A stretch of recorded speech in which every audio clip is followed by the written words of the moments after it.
Ceraikan aku, Bang, ucap Latifah tegas, terdengar penuh luka. Berkali-kali aku menjelaskan bahwa semua bisa terselesaikan tanpa harus melanggar apa yang dibencinya.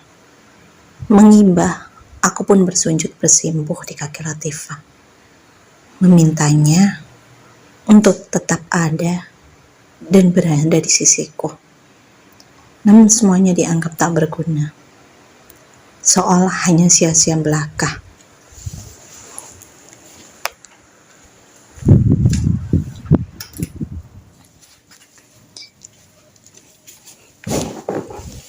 Cinta pertamaku itu kokoh pada pendiriannya, memilih untuk pergi dan tak lagi kembali, memutuskan berhenti mendampingi diri ini, menyudahi segala kisah yang dulu pernah terlukis bersama, hingga hanya menyisakan goresan hitam tanpa makna. Sementara aku, entahlah, apakah masih mampu melanjutkan hari dengan sebelah kaki, mengukir kisah sendiri dengan raga yang tak lagi bernadi. Sungguh, perpisahan ini nyata perihnya. Luka ini pun nampak lebar menganga. Bahkan jantung ini lupa akan tugasnya untuk tetap berdetak. Mata ini pun tak lagi mampu melihat dengan keahlian yang dimilikinya. Bang, lirih Naswa, hampa ku alihkan pandangan pada sang bidadari kedua. Wanita yang ternyata kini tak berarti apa-apa tanpa keberadaan Latifah. Bahkan tak seinci pun luka itu tertutup oleh kehadirannya.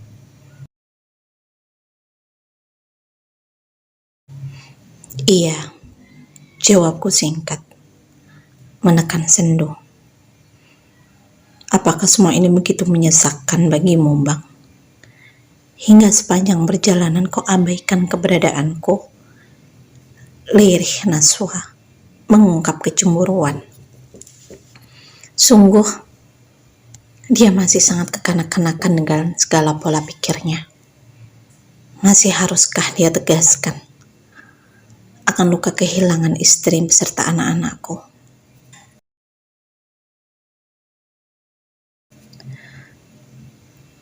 Aku menghela nafas panjang sebelum akhirnya mendengus kasar.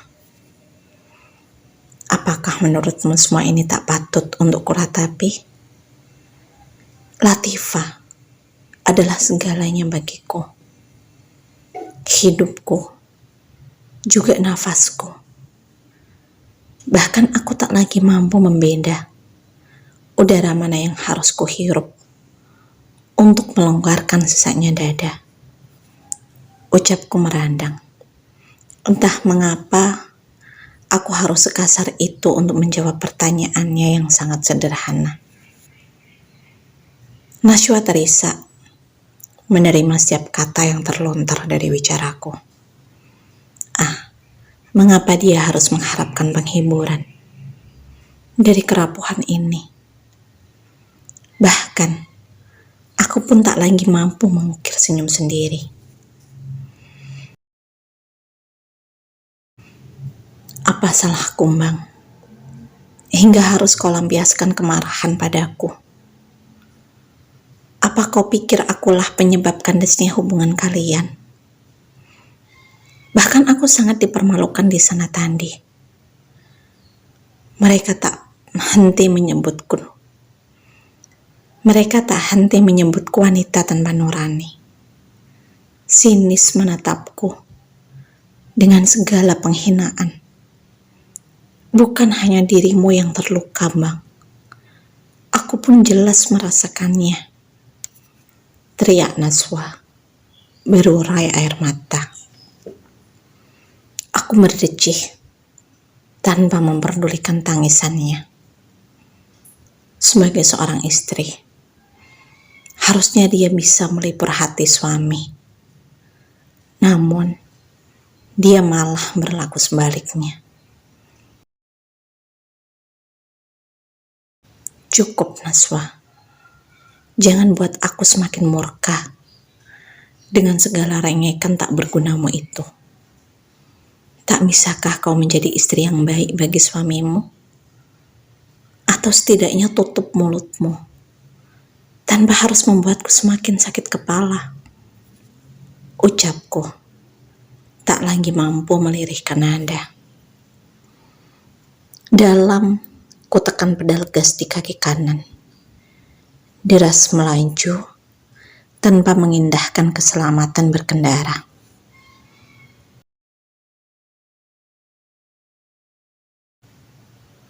Ketakutan, Nashwa nampak gemetar dalam keheningan. Erat meremas sabuk pengaman yang terpasang di badannya tanpa mampu bersuara atau memintaku mengendalikan diri. Turunlah, titahku. Begitu kuda besi itu berhenti, tepat di depan kontrakan mungilnya. Tak bisakah kau membawaku tinggal di rumahmu, Bang? Setidaknya, aku bisa menemani dirimu dalam kepiluan ini. Pinta Nashwa tanpa menatap.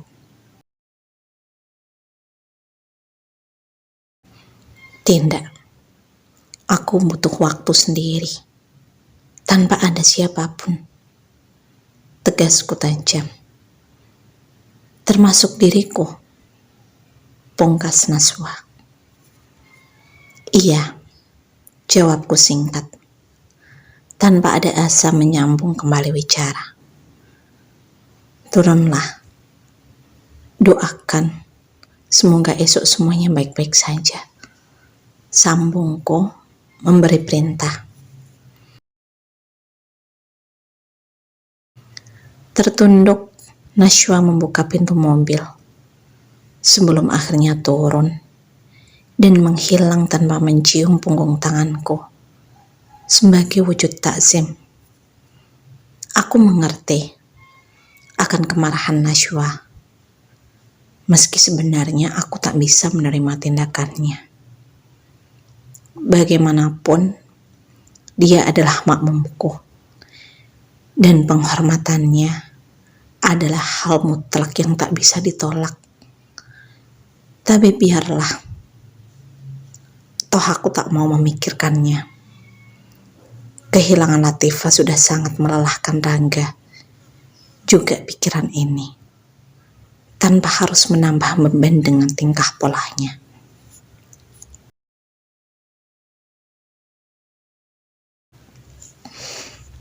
Rumah ini kini nampak sepi, tanpa celoteh kedua buah hati. Juga suara Latifah yang selalu menggema menjelang pagi hari. Mbak Fania, panggilku pada gadis belia yang masih sibuk menyiapkan sarapan. Untuk pertama kali, bukan tangan Latifah yang meracik makananku, melainkan sang asisten rumah tangga yang entah sampai kapan akan bekerja untukku. Iya, Pak, jawabnya santun, bergegas menghampiriku di ruang tengah. Barang-barang Latifah dan anak-anak kemana ya, Mbak? Kok semuanya sudah tidak ada?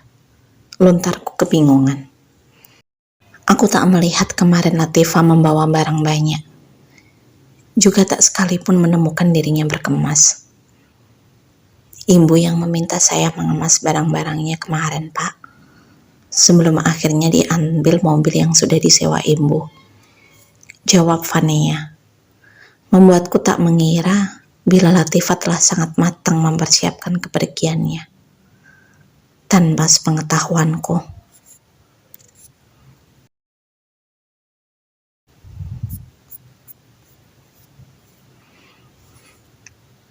Apa ada pesan yang disampaikan Latifah kemarin? Tukasku. Kembali menelisik sekecil apapun kemungkinan lain. Tidak ada, Pak.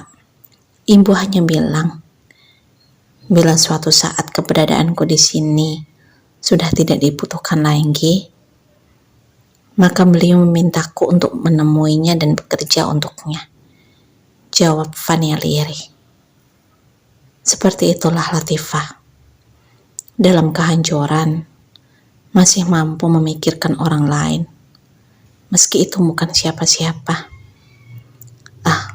Semakin terasa, kehilangan ini akan permata yang terlepas begitu saja, demi setitik intan yang bahkan redup kilaunya.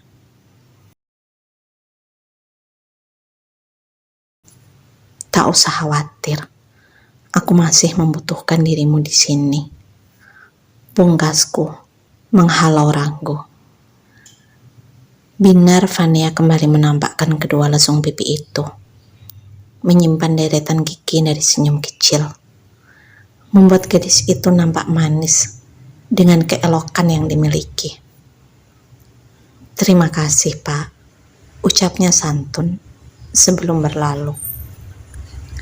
Getar gawai terasa mengguncang genggaman, menyadarkanku dari keelokan tubuh Fania yang nampak anggun berjalan menanggil katagaku. Najwa, nama itu terjelas. Najwa, nama itu tertulis jelas di layar pipih yang terus menyala.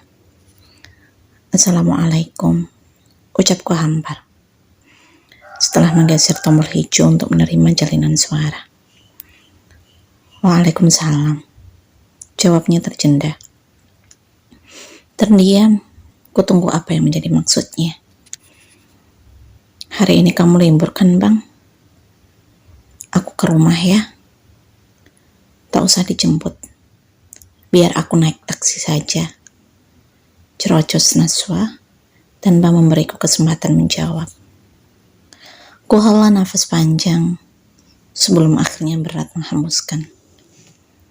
Tak bisakah kau biarkan aku menikmati kesendirian dulu, Najwa? Aku sangat lelah. Kilahku menolak pinta. Namun, bukan Najwa namanya bila akan berhenti merengek manja. Aku kesana untuk menghibur, Bang. Bukan mengganggumu. Mengapa kau sangat keberatan dengan keberadaanku? Bukankah dulu kau selalu berucap akan betapa berartinya diri ini untukmu? Atau aku harus pergi dulu seperti Mbak Latifah, supaya kau merasakan betapa cinta itu telah sangatlah besar. Rengek Najwa menahan isak. Sungguh, rasanya hati ini ingin mengulang waktu. Kembali ke masa dulu, di mana kebahagiaan itu begitu dekat, bahkan erat berada di genggamanku.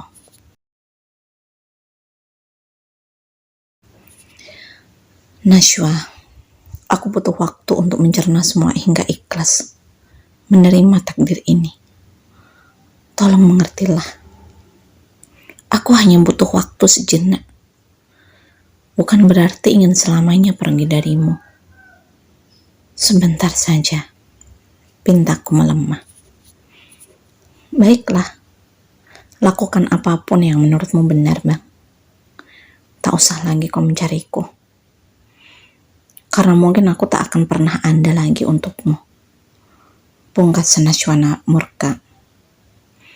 Haruskah bersikap sejauh itu, Neng? Tugasku putus asa. Menggambarkan betapa segalanya kini terasa tak berguna.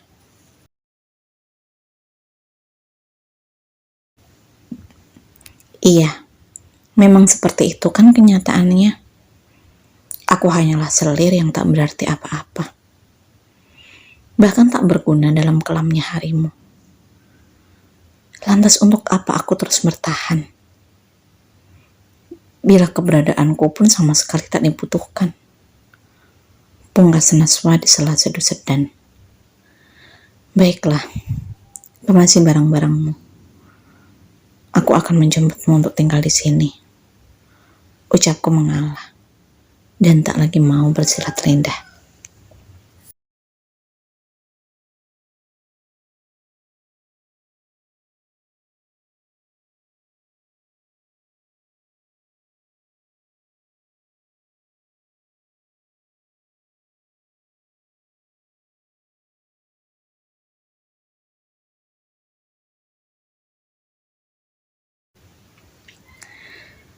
Mau kemana kamu, Bang?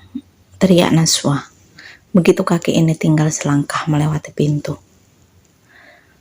Kuhela nafas panjang, menekan gemuruh yang semakin gaduh. Entahlah, sejak tinggal bersama, Naswa seperti kehilangan etika. Kelembutan yang dulu sangat kupuja, tersapu, entah kemana.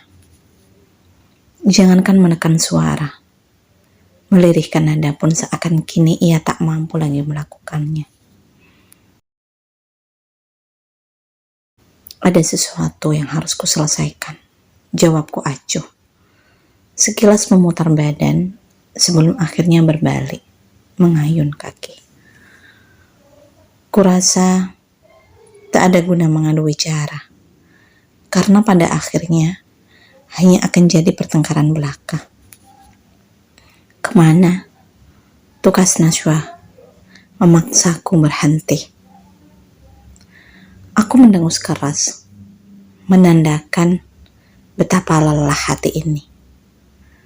Malas kembali memutar badan, hingga beradu pandangan dengan Naswa yang hanya berjarak beberapa inci dengan Rangga.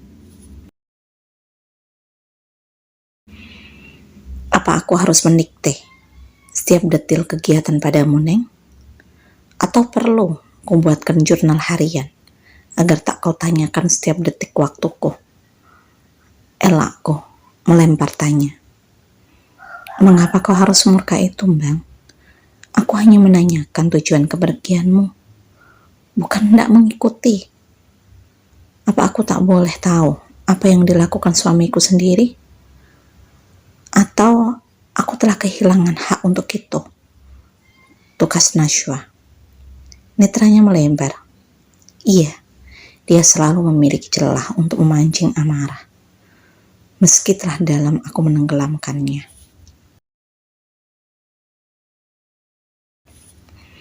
Rapat, kulipat kelopak mata, berusaha menekan bara yang telah tersulut apinya. Apa ini soal Mbak Latifah lagi, Bang? Tanya Naswa kembali, dan mengangkat kedua alis. Bila iya, memang kenapa? Ada banyak hal yang perlu aku bahas dengannya, Neng. Apa kau pikir perceraian itu hanya soal raga yang tak lagi bersatu?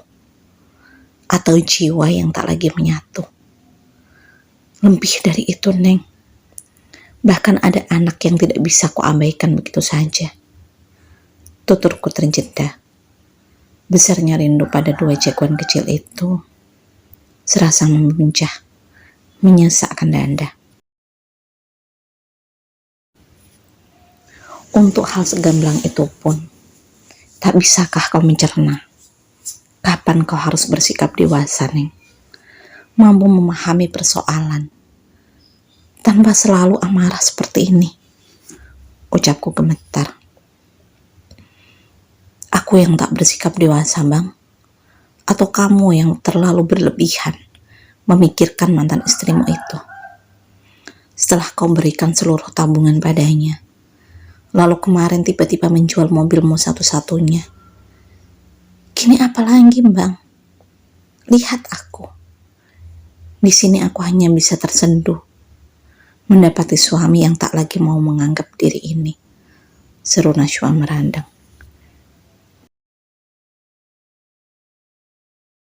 Cukup, Neng. Aku masih belum menceraikan Latifah. Dia masih istriku secara agama maupun negara. Selama talak itu belum kujatuhkan, maka Latifah masih tanggung jawabku. Berhenti bersikap seolah kaulah yang paling teraniaya. Karena aku sangat paham bagaimana harus bersikap adil padamu, juga Latifah. Tandasku murka, menekan setiap kata. Luruh, Naswa tak lagi mampu menopang bobot tumbuh. Hingga wanita itu bersimpuh, duduk tak berdaya di bagian dasar rumah.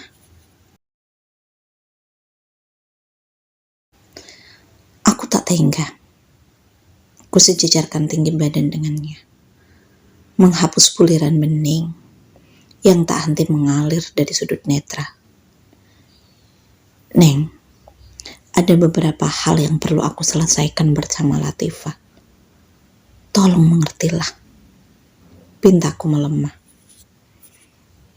Apakah kau begitu terikat dengannya, Bang? Hingga membuatmu tak mampu kehilangan dirinya. Ini bukan masalah betapa besar aku terikat dengan Latifah, Neng. Melainkan soal anak-anak yang juga harus tetap kupikirkan masa depannya. Ungkapku.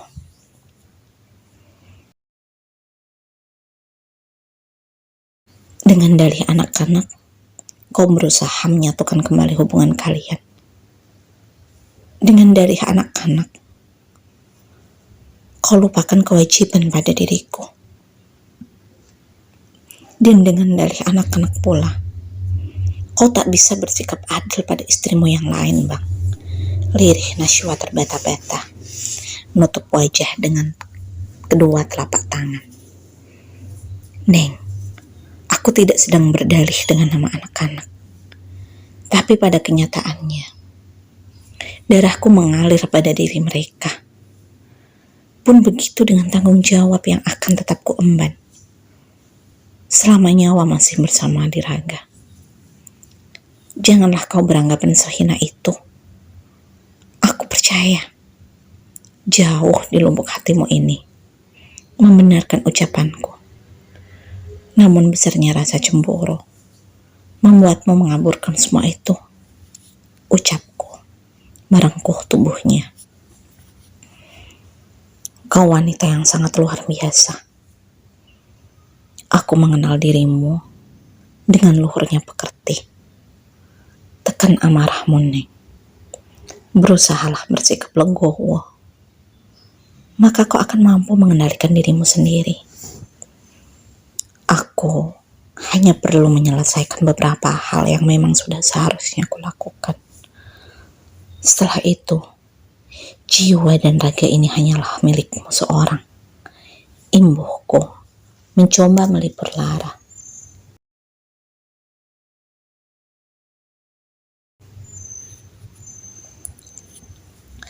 Dengan kecepatan sedang, kupacu kuda besi membelah jalanan, menyusuri setiap kabupaten sebelum akhirnya sampai di kota Bengawan.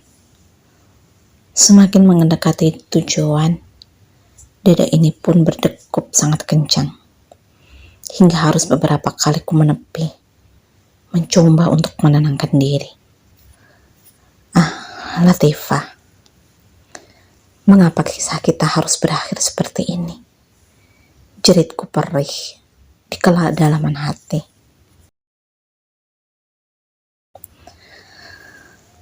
Tanpa daya, ku jatuhkan bobot kepala di atas kemudi.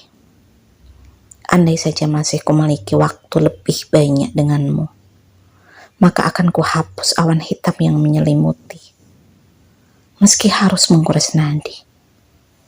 Namun, tanpa bicara kau memilih pergi.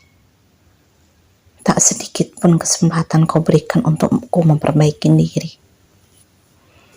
Nanar, ku edarkan pandangan, memastikan bahwa raga ini masih mampu melanjutkan perjalanan, hingga bertemu dengan dirimu, istri yang tak lagi mau menyandang gelar itu. Tok tok tok, ku tautkan jemari dengan daun pintu. Assalamualaikum, seruku lantang, namun terucap lirih karena bergetar. Waalaikumsalam, sahut seseorang dari dalam. Pelan, derit itu mulai terdengar, hingga muncul wanita paruh baya yang masih nampak segar oleh harisma. Bergegas kurai tangan yang sudah nampak terlukis beberapa garis di permukaan kulit itu, sebelum akhirnya mencium penuh takzim. Ibu, lirihku tertunduk dalam. Mau apa kamu kesini, Leh? Tanyanya lembut, tanpa mempersilahkan masuk. Ku hela nafas panjang, mencoba menekan degup yang melaju kencang. Saya mau bertemu Latifah, Bu. Ucapku ragu, menekan gentar. Terdengar hembusan nafas berat senjanya sebelum akhirnya membalas kata. Untuk apa? Tukasnya kembali dengan dua kata.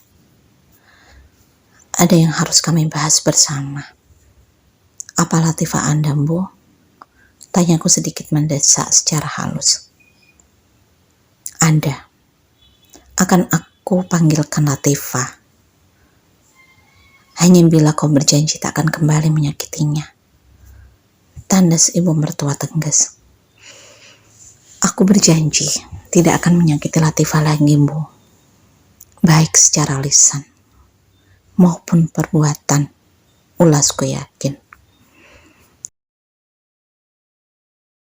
Hening, ibu memilih diam mengerutkan dahi. Tajam menelisik setiap jengkal ruang di mataku. Boleh saya bertemu Latifah, Bu? Pintaku lagi memecah sunyi. Sejenak beliau nampak ragu sebelum akhirnya menganggukkan kepala pelan. Baiklah, tuturnya bijaksana. Lega, ku hembuskan nafas panjang.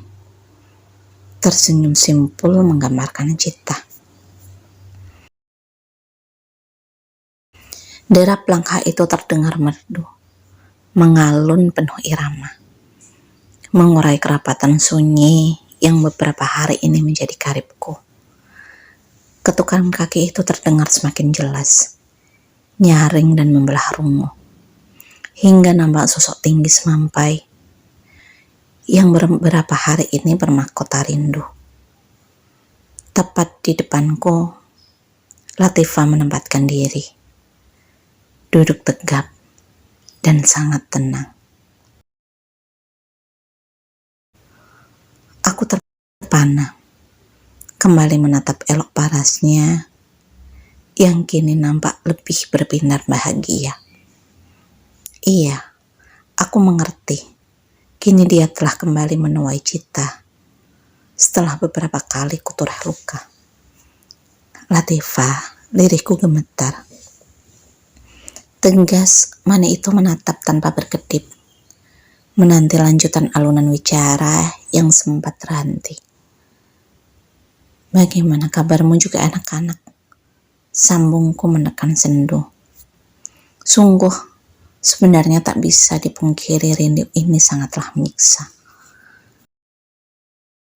Alhamdulillah baik. Begitu pula dengan anak-anak. Jawabnya masih tetap melembar netra. Alhamdulillah, aku bahagia mendengarnya. Sebenarnya kedatanganku kemari untuk menyerahkan ini padamu. Jelasku mengulurkan buku bersambul hijau. Latifah nampak terbelalak dan kebingungan. Apa ini, Bang? Tanyanya bimbang.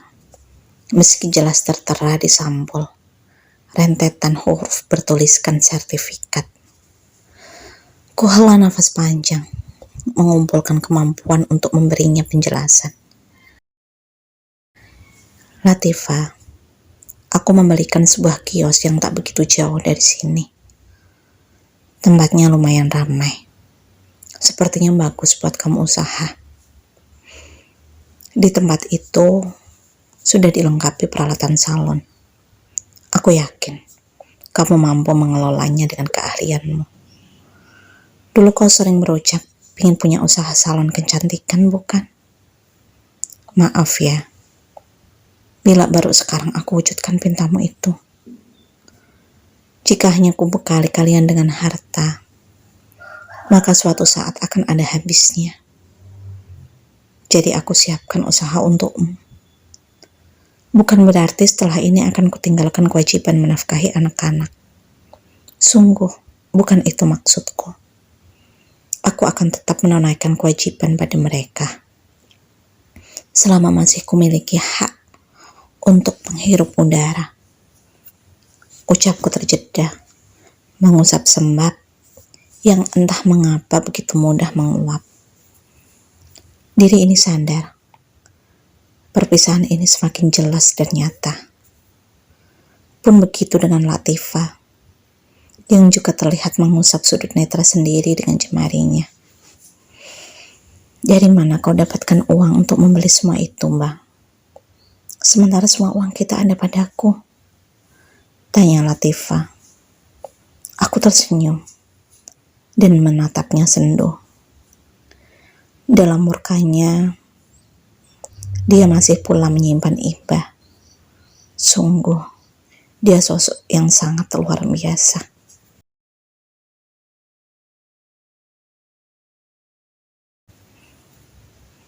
Tidak usah kau bahas soal uang kita. Kini aku telah mengikhlaskan semuanya. Untukmu, juga anak-anak.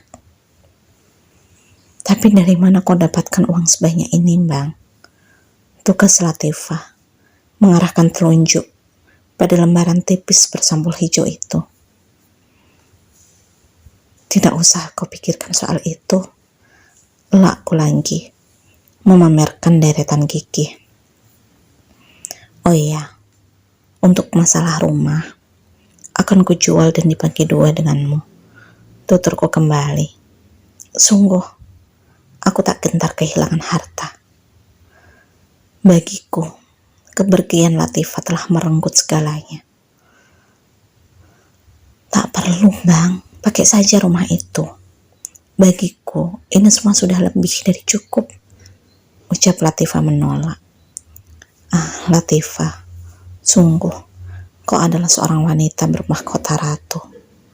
Berparas cantik dengan luhurnya pekerti. Kini aku sadar, kesalahan terbesarku adalah mengkhianati cintamu. Hingga kini ku terima karma kehilangan dirimu.